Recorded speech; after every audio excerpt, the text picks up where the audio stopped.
c'est celle d'après, mais c'est pas grave. Donc, bonjour à tous, je suis Laurine Benlolo, je fais mon alia il y a quelques années maintenant, je suis dans l'immobilier, dans la promotion immobilière plus exactement depuis maintenant quelques années. Et je viens vous présenter un projet qui s'appelle Parc Tel Aviv, du promoteur Elad Israël Megurim. Donc dans un premier temps, je vais vous présenter un petit peu le marché de l'immobilier israélien, en particulier celui de Tel Aviv, parce que c'est celui qui est le plus convoité, on va dire, en ce moment. Et ensuite, j'inviterai M. Arnaud Sayag, fondateur et créateur de la société Keren Olior El, donc qui est plutôt dans la partie du crédit bancaire et de la gestion bancaire. Donc il était important pour moi de venir vous parler aujourd'hui parce que c'est vrai que ces derniers temps on entend beaucoup parler d'une bulle immobilière, d'une bulle de l'immobilier, et j'aimerais revenir sur ce thème parce que c'est vrai que c'est quelque chose qui revient souvent. Tout d'abord en définissant, qu'est-ce que c'est qu'une bulle de l'immobilier? Une bulle de l'immobilier, c'est lorsque les prix augmentent d'un coup très fortement et sans vraiment de raison valable. Donc j'aimerais vous expliquer un petit peu pourquoi est-ce que c'est pas vraiment une bulle de l'immobilier qui est actuellement en Israël et pourquoi les prix sont amenés encore à augmenter le trimestre dernier et qui vont vraisemblablement, sans avoir de boule de cristal ni être une grande économiste, mais simplement pour vous expliquer un petit peu la situation d'aujourd'hui.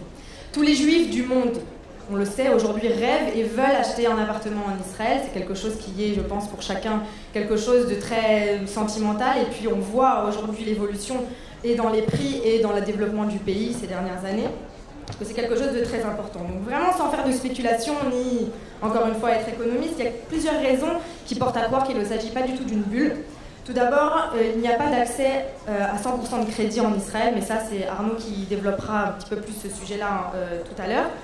Il y a également plusieurs projets de loi, notamment sur la taxe d'acquisition, qui sont mis en place pour augmenter la taxe d'acquisition. La taxe également sur les plus-values, qui montrent que vraiment ce sont des choses qui peuvent nous permettre de dire qu'il n'y a pas vraiment de bulle de l'immobilier, et la demande qui est croissante ces dernières années et qui continue d'augmenter parce que les juifs du monde entier veulent acheter en Israël et les Israéliens doivent aussi se loger.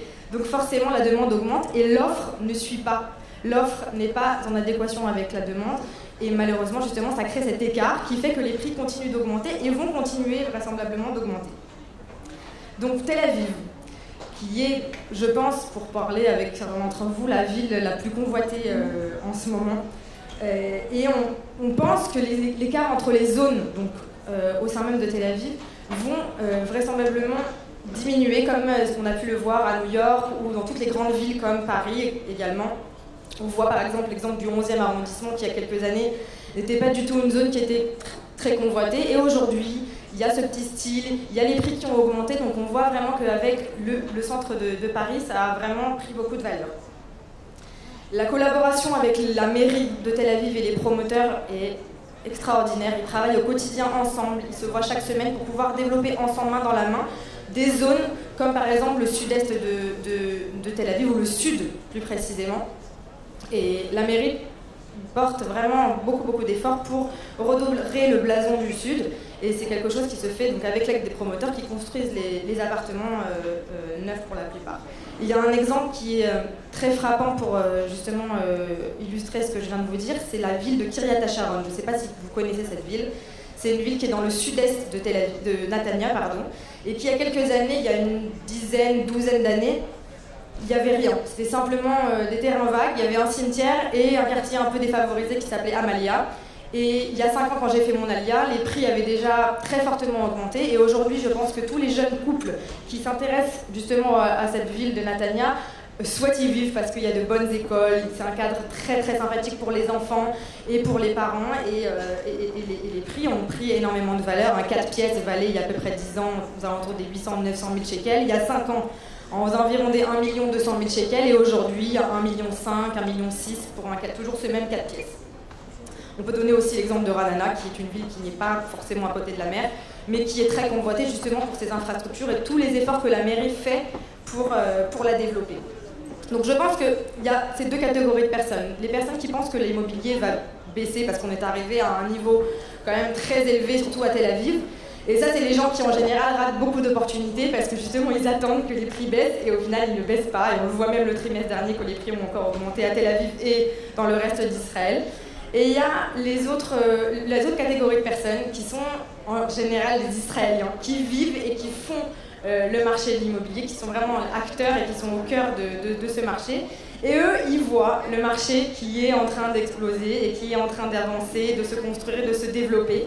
Et qui savent réussir, parce que je sais que c'est quelque chose d'assez difficile quand on ne vit pas ici, qu'on ne connaît pas les mentalités, qu'on ne connaît pas les lois et le raisonnement à adopter pour acheter en Israël. Ces Israéliens-là, ils ne ratent pas les opportunités et ils savent les saisir dès le début du lancement du projet.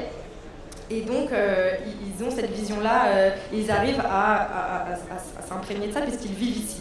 Donc, ce que je souhaiterais justement, c'est que certains Français qui pensent que les prix vont être amenés à diminuer et cette vision un petit peu plus israélienne fasse partie justement de ce peuple qui voit et vit au quotidien le marché de l'immobilier et qui puisse profiter des opportunités comme je pense, le projet Parc Tel Aviv, qui se trouve dans le sud-est de Tel Aviv, donc dans une zone qui n'est pas très connue parce qu'elle n'est pas dans le centre, c'est pas à côté de Gordon, c'est pas à côté de Frischmann, ni à côté de la mer, c'est vrai que c'est à 6 km.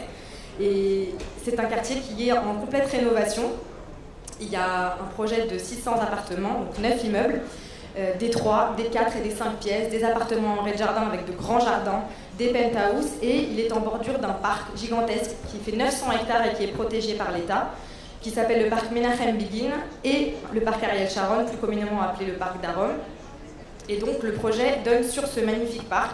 Et le quartier vraiment est très prometteur puisqu'il est en complète rénovation, aussi bien au niveau des écoles que des jardins d'enfants et des routes et justement des projets qui sont en cours de construction. Je vous donnerai des informations beaucoup plus détaillées si vous le voulez ensuite. Je vais maintenant laisser la parole à mon ami Arnaud Sayag pour vous parler donc tout le domaine bancaire, financier et bancaire en Israël. Arnaud, merci.